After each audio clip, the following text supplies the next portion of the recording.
Well, all this year, we've been showing you how to use MIO products in your own kitchen. And today, Chef Kurt shows us how to heat up the summer with glazed barbecue beef tips. Hi, I'm Chef Kurt Fleischfresser, and we're at the Tasting Room in Oklahoma City, and I'm with Paul Shoddy from Head Country Barbecue. And, I'm surrounded with my favorite smells and visuals here. We got a lot of great barbecue stuff. That's right. We're getting to that favorite time of the year where we can start grilling outside. The weather's a little bit warmer, and it's just great to be outside and start using that outdoor equipment, whether we want to grill outside or smoke. Well, we're all about using made in Oklahoma products, and that's our, from the ground up, that's what we want to do. So, and I know you have a restaurant that's a made in Oklahoma restaurant. We have one, the Irma's, and tell me a little bit about your restaurant. Well, we have a restaurant in Ponca City, Oklahoma, and we actually started the restaurant to help promote the barbecue sauce, which is kind of backwards for a lot of people that are in barbecue sauce business. They, they have the restaurant first, make their own barbecue sauce, and then create a restaurant. And so we have a restaurant in Ponca City.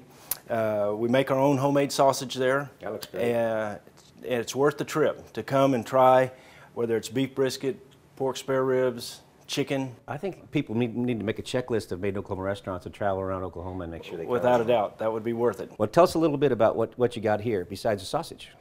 Well, we have some spare ribs that we've cooked, and a little tip that I'd like to talk to people about doing is once they're finished and you got it to the point that they're done, they're tender, take your favorite selection of Head Country barbecue sauce. I picked yours today, the Smoky. Yeah. And right before you take them, or you're completely finished, I like to pour barbecue sauce on the ribs,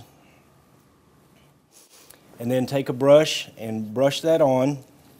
Just a nice thin coat. You can always have more on the table for people to enjoy as they're eating. They can dip it in there, but just a nice light coat, and then take that directly over the fire, over the flames, and caramelize that barbecue sauce in with the fats. Kind of a lacquered exactly. look to it. And we kind of had this discussion. I think the biggest fear is charred edges and burned. And I don't like burnt flavors. Right. Takes away from the flavor of the meat. Yeah. So you can back off of the heat a little bit if you need to, or put it in a different area of your smoker. But tin foil is also valuable to use. The barbecuer's friend. Huh? Yeah, it not only helps to protect the meat from burning or scorching, but it also helps to tenderize. And one thing I like to do in barbecuing is cook hot and fast. I think that it helps drive the flavors in a little bit quicker, and it doesn't allow that moisture, that internal moisture, to escape so much. And it's all about moisture. So. Yeah, it is. Well, and you use different woods and when you're smoking and. Yes, I like to use pecan. I start with charcoal just to get my logs burning. But then once my logs get burning and so forth on their own, then I don't use any more charcoal. When you do the competition and everything else, and I always say that in Texas they use mesquite because they have to. We have hickory. We can use hickory.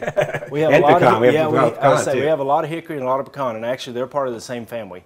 And whether it's the great pork that we grow here in Oklahoma or the beef, use your Head Country seasoning, marinade, barbecue sauce to all enhance the flavor of that finished product. Well, if you want to find out about the MIO restaurants or products or where you can get them, go to miocoalition.com, and it's got all that information there.